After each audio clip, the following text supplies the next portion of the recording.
PFPS stands for PatelloFemoral pain syndrome, basically knee pain, and a lot of my patients say they feel it on the inside of their knee, just below their kneecap.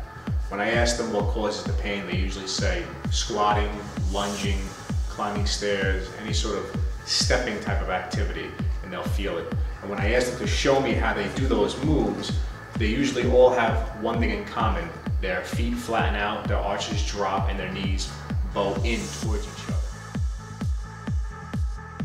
Now, a lot of things can cause that type of movement. They can have tight calves, which create the pronation of the ankles or the losing of the arch in the foot. They can have a weak glute med, which is your hip muscle back here, which helps you to rotate your hip out to allow the knee to track over the middle to outside of your foot when you're squatting. So it could be tight calves, a weak glute med, or it could just be that they don't know how to actually perform that movement pattern.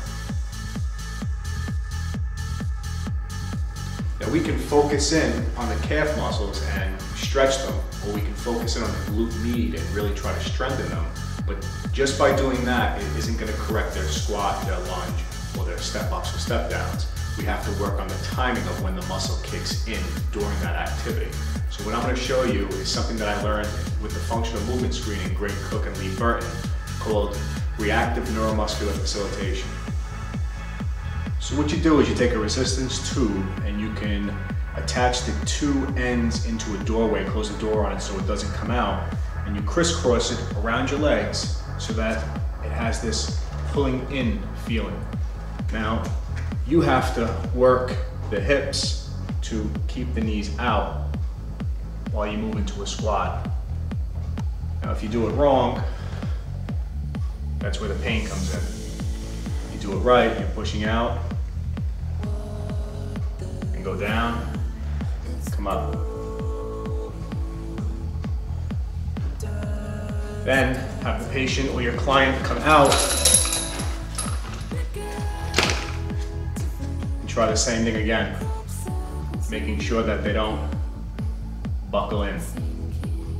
So, reactive neuromuscular facility.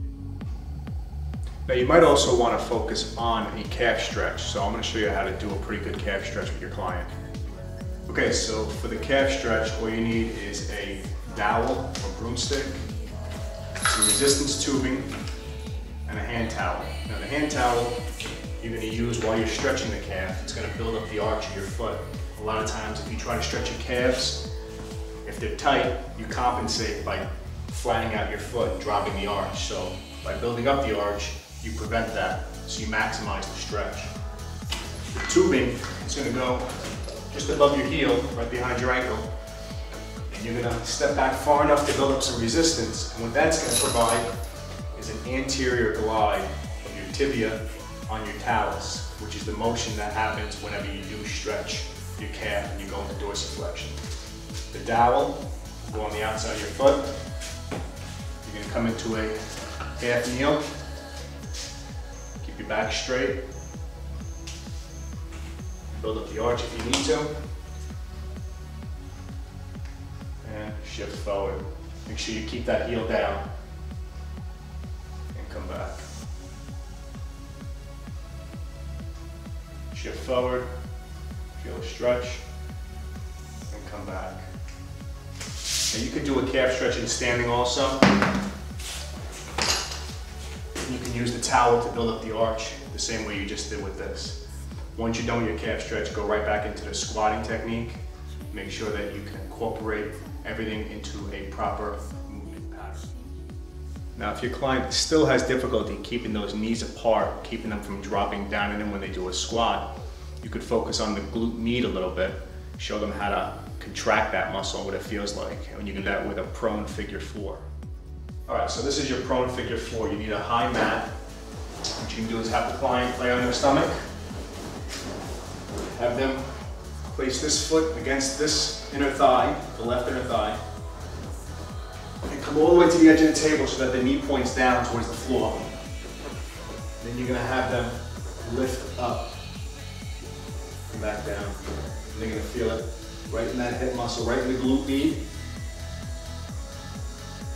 Sometimes it helps to tap the muscle so that they know what to contract. Once they do both sides, get them back up into a squat position, have them perform their squats, their step downs, and make sure that there is a carryover